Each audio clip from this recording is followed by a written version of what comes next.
Hello and welcome to this video on modeling and solving direct variation problems.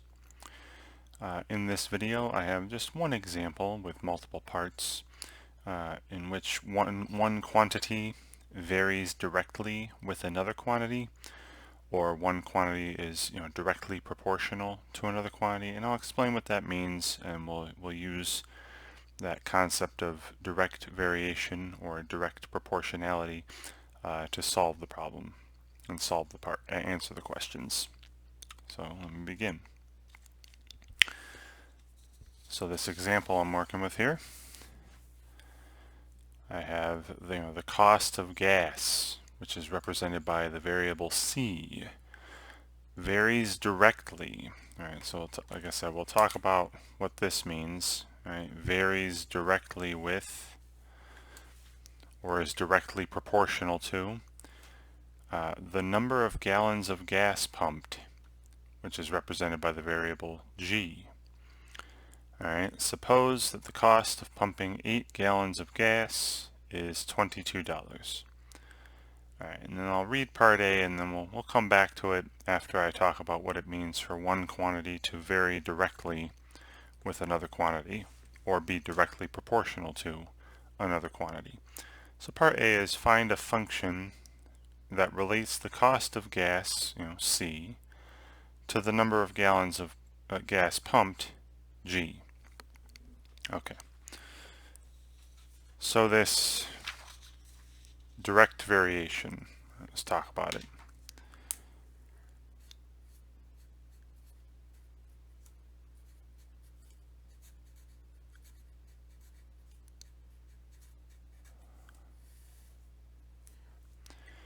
Okay, so when they say a quantity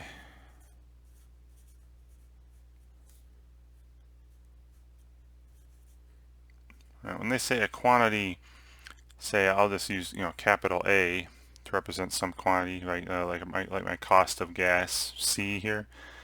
If a quantity A varies directly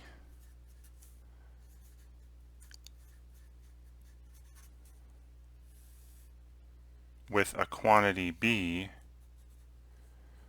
so varies directly with or is directly proportional to,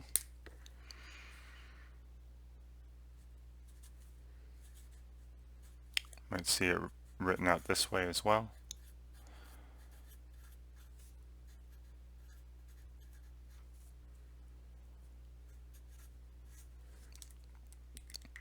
So a quantity A varies directly with or is directly proportional to a quantity B,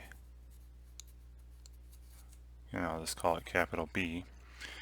So capital B here is like the lowercase g for the gallons of gas pumped in my problem here. If there is a non-zero number, a non-zero real number,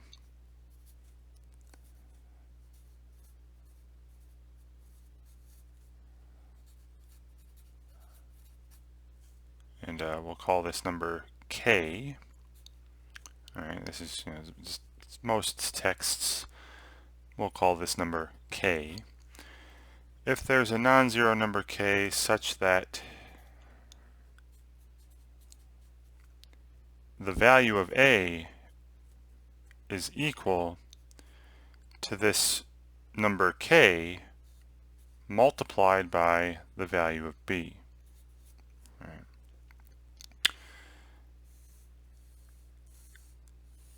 So if they say that one quantity is directly proportional to another quantity, that means that you can set up a simple equation where one quantity is simply a non-zero multiple of the other.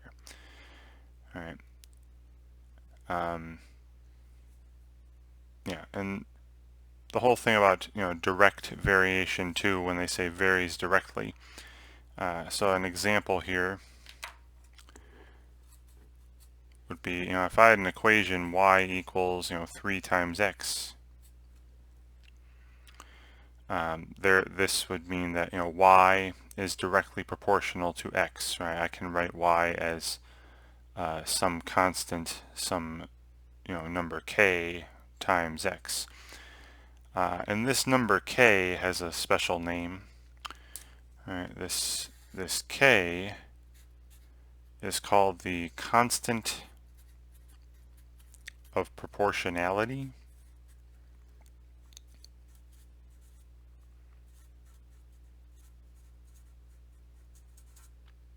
Right, constant of proportionality, very fancy term there. So in my equation down here where I'm saying y is directly proportional to x, or y varies directly with x, the number 3 is the k, right? The number 3 is the constant of proportionality. And again, why they call this direct variation. All right, let's take a look at this here. I'll make a little table underneath with values of x and then corresponding values of y. Okay. And you'll see that when x is, say, 0, right, y would have to be 0. Right, when x is 1, y would have to be 3. When x is 2, right, y would have to be 6.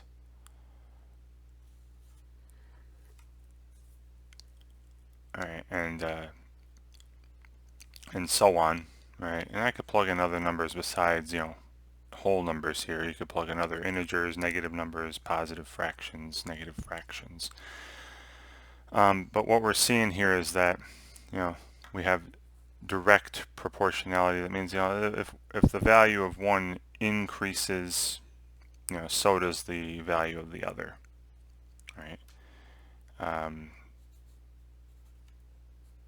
So as x increases, y increases.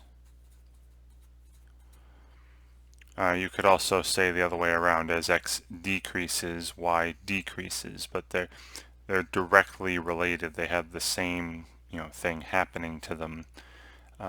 So if I said if b goes up, a goes up. If b goes down, a goes down. They have a direct relationship. All right, that's one way to think about it. All right, but the key is this little equation here. When I say a is directly proportional to b, y is directly proportional to x, we can write an equation such as this with this non-zero number k as a multiple of one of the quantities, the constant of proportionality. All right, so going back to my problem up here, and I'll leave the little equation in the box down here. We're asked in part A to find a function that relates the cost of gas C to the number of gallons pumped G. And we see from the first sentence that the cost of gas C, they're telling us that it varies directly with this number of gallons of gas pumped G. So because C varies directly with G, we know the following. We know that C must be equal to some number, some non-zero number K, right? That's again this constant of proportionality, times G, the number of gallons of gas pumped. Right, and again, this is because C varies directly with G. Right. Now we just need to figure out what this constant is. We need to find K, and that'll complete my equation. That'll complete the where I have a C as a function of G. Right. So in order to do this, in order to find the constant of proportionality, I need to use some other piece of information that was given to me in the problem. And there was only one other sentence, right? It says, suppose that the cost of pumping 8 gallons of gas is $22, right? So I'll get rid of this now with the model. And we are told, that pumping 8 gallons of gas, right? So when G equals 8, right? Remember what G represents, the number of gallons pumped. When G equals 8, the cost is $22. So when G is 8, the value of C is $22, right? 22.00. I'm just going to use 22. All right. Well, you see that that gives me a value of C I can plug in, a value of G I can plug in, and then I'll only be missing the value of K, and I can solve for it. Right, so I pop those in, and that gives me this equation here, 22 for C, for the cost, equals the constant of proportionality, the K, multiplied by, and then the G is 8. All right, so K times 8, or 8 times K, 8K if you want to write that. And then I'm solving this for K. I divide by 8 on both sides. And I'll switch the sides here. We get, the 8's divide out here. I'm left with K is equal to 22/8. Now you can reduce this fraction, of course. 2 is a common factor of 22 and 8. 2 goes into 22 11 times, and 2 goes into 8 4 times. So you could say K is 11/4, or, and I think the way I'm going to write it this time is as a decimal. Dividing by 4 gives me some nice clean decimals. 4 goes into 11 twice, right? So you have 2 with, that's 8, and then you have 3 left over. It's 2 3/4, or 2.75. Okay, so I put this in. Again, you can use the 11/4, that's fine too, but I'm going to use the decimal, right? It was really your preference.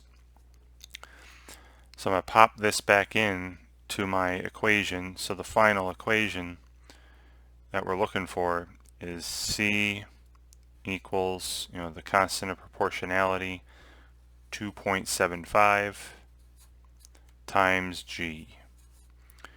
All right, and here's what they were asking for, this function that relates the cost of gas to the number of gallons pumped. All right.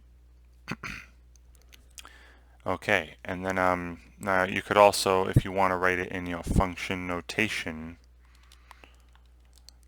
you just here I have C as a function of G, right? C written as equivalent to some expression involving G. I could also have written this as C of G, remember like f of x or g of x, right? The cost of pumping G gallons is 2.75, or 11/4 times G. All right, this is also fine. They mean the same thing. All right, the cost of pumping G gallons is $2.75 times G. Great. So that's part A. All right, I have my function now relating C to G. And then we're going to use this function, this model, to do the following parts. Right, I just have a couple more. Part B, right, continuing on using this model, I'll leave it on the screen here. C equals 2.75 G, or C of G equals 2.75 G. Part B is simply, now suppose that 4.6 gallons are pumped into your car, right, gallons of gas. What will the cost be? Right. So it's just like any other word problem. You're asked about something. What do they not know? Right. What will the cost be? So they're saying, what's the value of C? Right. I don't know the value of C, but they did give me a value of G. Right. 4.6 gallons are pumped. So I know a value of G is 4.6. Right. So the question could be restated, when the value of G is 4.6, what's the value of C? And I have an equation relating those two here. So let's pop that in. So again, you can go to C, the C equals, or C of G equals, just replace G with 4.6. I'm going to stick with this one in the box.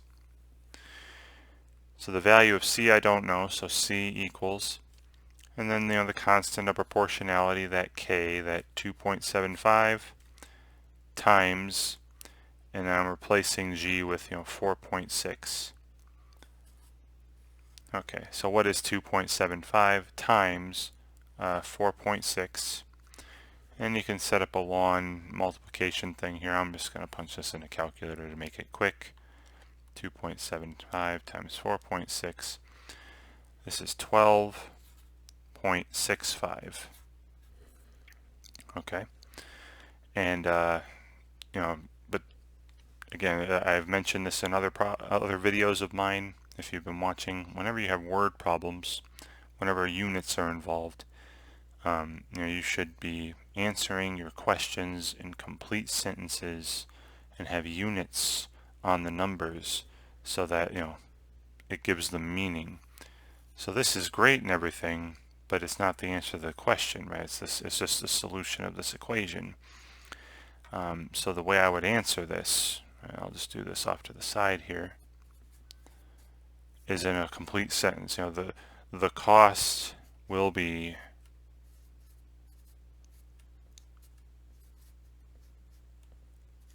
and remember C here was cost, and so this is in dollars, right? So I'll put the dollar sign and then $12.65 to pump 4.6 gallons of gas.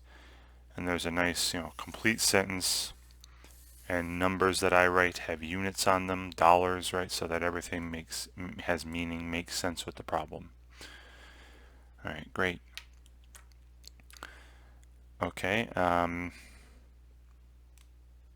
the last part I have here for you, very simple problem I feel today, is just make a graph. All right, make a graph of this relation. So you got that there, and let's cover it up. Part C, graph the relation. I'll rewrite the equation on this graph paper. So I've set up I got a piece of graph paper here. You don't need to use graph paper. Just when you're setting up your axes, just try to make them as straight as you can, and maybe even use a ruler, and also make sure you got as close to a 90-degree angle as you can possibly get, because the axes should be perpendicular. And then when you set up your notches, when you decide how to mark units off on the axes, just be consistent and have the distance between each notch represent the same amount. Alright, so remember our cost function here was the cost is equal to 2.75 times G. Or now here when I'm graphing, I think I might use the fraction for K. Remember that 2.75 from earlier, that was 11/4. So I've got the cost equals 11/4 times G, or the cost equals 2.75 times G, whatever you want. And then we're just plotting a bunch of ordered pairs, right? So I'm going to do, I put up a video, this is what they would call a linear equation, like y equals 11/4 times x, but my independent variable x is now G, so notice how I've labeled the horizontal axis with G. And in fact, I'll also put up the units on that, right? This is G, this is in gallons. So every number you see marked off on the horizontal axis will be represented in gallons. And the dependent variable, what's usually y, is now C, so my vertical axis is labeled with C. And that's in dollars, right? So every number you see up here will be in dollars. Alright, so I'm going to have it set up so that every unit, every square on both axes represents just one unit. Okay, so this is 1 gallon, this is 2 gallons, 3 gallons, etc. And this is $1, $2, $3, and so on. Okay, so I'm graphing what's a linear equation here, right? This has that form y equals mx plus b, but it's c and g instead of y and x. So it's definitely a linear equation. A very simple way to graph a linear equation is to first graph the y-intercept, or in this case the c-intercept. Hopefully it's obvious that would be the origin, 0, 0. When you pump 0 gallons of gas, 11/4 times 0, or 2.75 times 0, is 0 cost. Alright, so let's plot that point, and I'll label it too. So the origin there, and I will label this point. There's 0, 0, right? 0 for the G, 0 for the C. Right? And then we can use the slope. Right? Now the slope here, usually represented by a lowercase m, right, is this 11/4, the coefficient of the G. Y equals mx plus b, c equals mg plus b, and then you have your rise of 11 divided by your run of positive 4. So that tells me how to move on to another point on this graph. Or you could just, plug in values for G and get values for C, right? So like a nice one would be multiples of 4, right? When G is 4, the 4's would cancel in the numerator and denominator. I'd be left with 11. And you'd also get that with the slope, right? If I went from this point here, the origin, and rose 11, and then ran 4, went up 11, right 4, I'd be at this point here. $4, I'm sorry, 4 gallons pumped.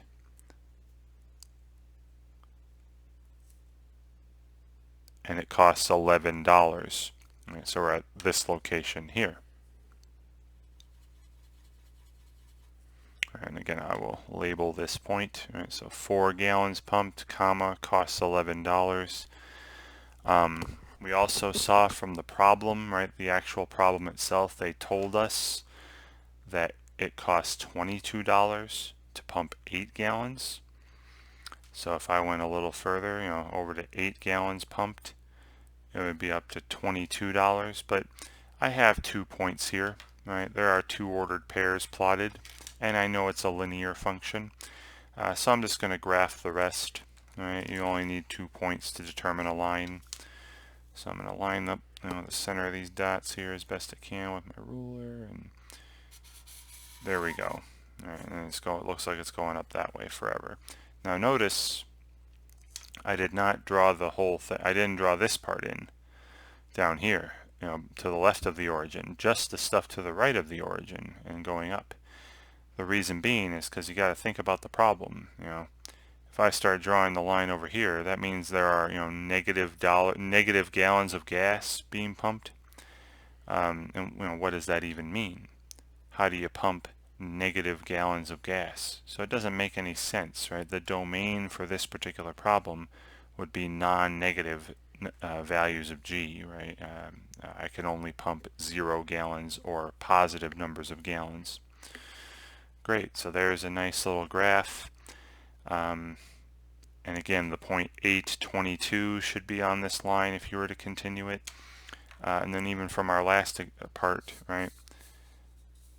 From the last part, when I plugged in 4.6 and got an output of 12.65, right? So if you went to 4.6 on the horizontal, so maybe about here, right? 4.6. The point that's on should be at 12.65. Say that's there. So there's a 4.6 gallons of gas pump, comma, $12.65 cost, and you can see that this is above 12, right? That's 11, that's 12. It's between 12 and 13. It looks good. All right, but all the relationships I can see are on this line here. Every number of gallons of gas pump corresponds to its respective cost. And that's it. That's all I got for you today. So yeah, just know what it means for one quantity to be directly proportional to another quantity. All that simply means is that the one quantity is a constant times the other quantity, right? So here I have C is directly proportional to G. And vice versa, if I multiplied both sides by 4/11ths, you'd have G equals 4/11ths times C, and you'd say that G is directly proportional to C. Right? But just remember that, though, what it means to be directly proportional, to have a direct variation between two variables, and that's this relationship right here. All right. Wonderful. Alright, so I like to say this also at the end of all these videos. Try the best you can, do the best you can to learn the material on your own before you go looking for help. I have found that people tend to remember things better and for longer when they've put in the time and the effort to learn the material on their own. So of course, read the material, read the author's examples, perhaps even try to work out the author's examples before you look at how the author did them, and then compare your work with the author's and see if you can learn from any mistakes there. Obviously, do plenty of exercises, lots of practice problems. Check for solutions whenever they're made available to see how you're doing, keep track of your progress. And don't just give up after one attempt or one approach to a problem. Very often there are several approaches in a math problem that will work out. So, if after several attempts, several approaches at a problem, you're still not getting how to do it, you're still not understanding, perhaps you should try to read through the material again, maybe even a third time, more slowly and deliberately.